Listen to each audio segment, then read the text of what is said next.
How's it going, everybody? CardboardSim here in the building.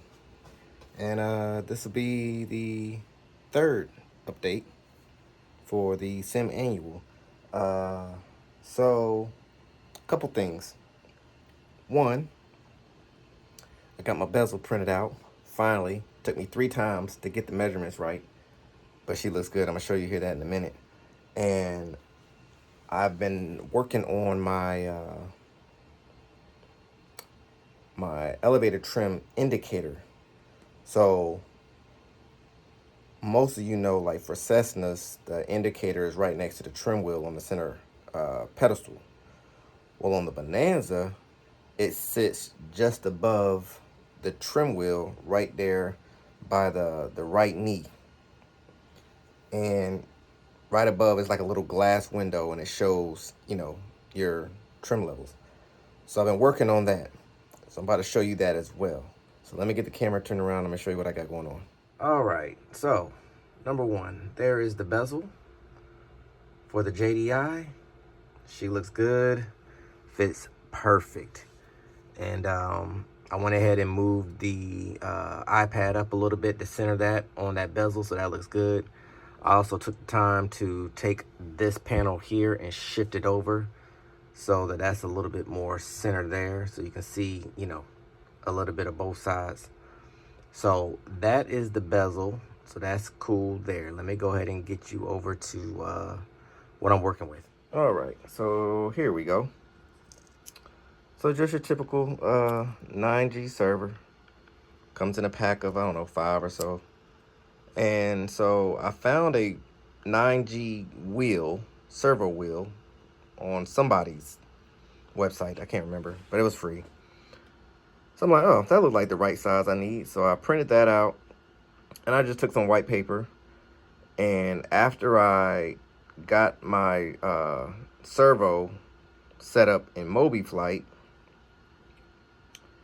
what I did was I took a piece of paper and glued it to the wheel, and then I marked each spot, and then I went back and created a fresh one, as you can see. And yeah, it works. So it kind of looks just like the one in the Sim. As you can see, there is the trim wheel and then the indicator. So the trim wheel, like I said, is where that other one went, and then there that goes. And I went ahead and took the time to make a somewhat of a line, indicator line, kind of like that. And it was kind of funny. Y'all know how I do.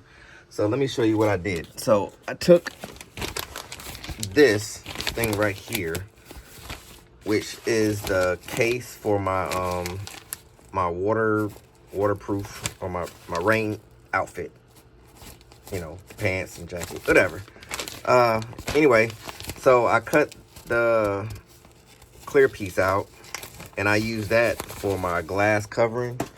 And then I took a piece of one of the bezels that I was working on, and I just trimmed it down ever so small and glued it in. And as you can see, let me see if I could turn the light down a little bit. Maybe it'll help. Maybe flip this one up. There you go. There you go. So yeah, so that's what I got going on. So this is ready to go. I'm actually about to install this, and I was gonna try to print another one of these out, but make the bottom thicker. But once again, we are cardboard style, so I cut out some pieces of cardboard, and I'm just going to attach it to this and stick it back behind the panel there, and that should hold. I mean, it's pretty light, so, and it's not, going too hard. But yeah, so that's what we got going on there. Outside of that, it's coming along quite well, I must say. Oh man, look at that bezel. Bezel's beautiful. But yeah, it's coming together nicely. Tomorrow is an off day for me, so I will be, well, actually, let me get this camera. So tomorrow is an off day for me. I got a couple little things I got to do out in town. But outside of that, the goal for tomorrow is to get the brace for the front TV.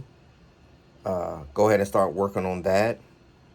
So that'll be ready to go, as well as, like I said, it's going to be a brace that goes across to hold the TV. And then I'm also put a brace, a center brace, that's going to go up to give me a better support underneath the front side of the glare shield. So that's what I'll probably work on tomorrow, and maybe some more printouts. I need to redo this guy here. Sorry about that, y'all. I need to redo this guy for that reason right there. See that? Disgusting. And I was using, like I said, I was using a very cheap slicer. It was a slicer app that I had found on the iPad, and you know, I didn't know no better, so I'm like, all right, we're just gonna have to make it do what it do. But I've been reintroduced to a new slicer, and yeah, so I think what I'm gonna do is I'm gonna go back and reprint this big guy right here, because this is gonna go, and this is something I've been thinking about too. Hold on, let me get this camera turned back around again. In essence, this guy is gonna go right there. Now, this is the indicator wheel, right? Now, the potentiometer goes there and then hooks into there. So when you turn the trim wheel, it's going to then turn the indicator, right? It's going to turn the indicator, and it's going to turn the potentiometer, which those go hand in hand. The motor is going to go back behind here, right? So when Autopilot turns on, all this is going to be connected. So when Autopilot turns on, in theory, the motor is going to kick in, and it's going to turn this whole mechanism, which is the trim wheel and all, and also turns the pot, which allows, you know, everything to talk to each other. So, yeah, I think that might work. I think we should be fine there. And then, I got to print me out a new trim wheel, because this one that it comes with, it's just big and bulky. I mean, look at how big this trim wheel is. I don't think you understand how big this thing is. Okay, let me show you. Now, there's another version. So I think I might go ahead and start printing that. But look at how big this trim wheel is. What are we trimming? See what I'm saying? So, I'm gonna make another one and see how that goes. So yeah, that is the update. So what is this? Sim update number 3 or sim update number 4? I can't remember. It'll be in the title. But yeah. So that's what we got going on. I'm still waiting on that motor to come in, which not really no rush right now, because as you can see, the sim is still torn apart. I'm working with Shade Tree right now, Shade Tree Sim, to rectify my avionics panel for the 750-650 combo. So that is in the works. Once that gets printed out and that gets resolved, we can start moving on, and pretty much for the most part. Oh, actually, no, because once I get that done, I still got to create a here I show you the actual avionics panel. See that thing is all cut up, cardboard style, baby. So I got to create one of those so that the 750-650 combo avionics package, or you know, the panel itself, can attach to that. So I'm still tinkering on do I want to use cardboard? I actually would like to try to 3D print it, but I don't want to 3D print it now until I actually get the right measurements for that. If not, I don't know. I might do another piece of cardboard just to kind of keep it still cardboard style, you know. Or I might go a different route. So we'll see with that. What else? What else? I think that's about it for this update, y'all. I don't think I have anything else at the moment. Like I said, really at this point, it's just getting the trim wheel up and running, getting my avionics panel put back together, and building that brace for the TV and the support for the glare shield. That should be it. Oh, there is one more thing.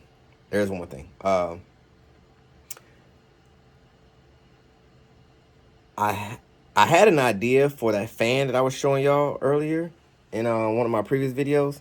Not gonna work though, because of how I created the frame. Because originally I was gonna try to let me get down here. So sorry about the bad camera, y'all. So right there, I was gonna cut the hole out, and then it was gonna kind of be, you know, like a vent type of deal, and the fan was gonna sit behind it, but doesn't quite work the way I wanted to. So what I'm thinking about doing now is either 3D printing me some air vents to put in the panel, or do a junkyard run and pull some vents out of a vehicle. I don't know, doesn't really matter. Well, it kind of matters, but it kind of doesn't. But pull some vents, the vent plugs, pull them out, put them in the panel, and then get me I've been watching some DIY videos and seeing how some guys, what they've been doing is putting fans at the end of like air hoses. So this, work with me, track with me real quick. So put the vents in the panel, right?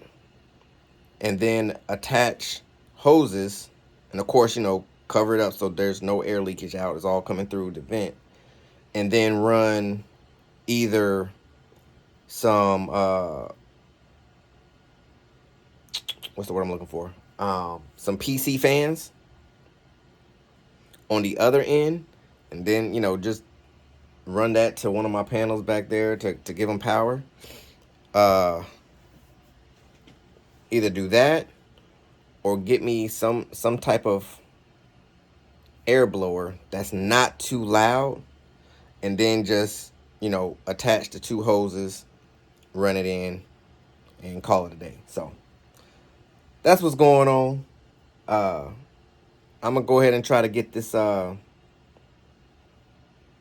this indicator in, and I think I'm gonna shut it down for the night, and we'll pick this thing back up tomorrow. Hey, real quick, I'm getting pretty good at this you know, DIY project we got going on in here. I just got the trim wheel indicator installed. Let me show you what's going on. All right, y'all. So as you can see, the trim wheel is in. Yeah, it looks a little messy, but you know how we do. Hey, it works, right? So right now we are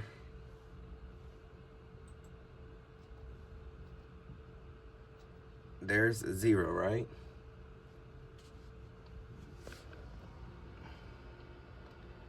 So it's off, but not because of where my servo is. It's just where my needle was. I didn't, you know, it's just there. But as you can see, it works just fine.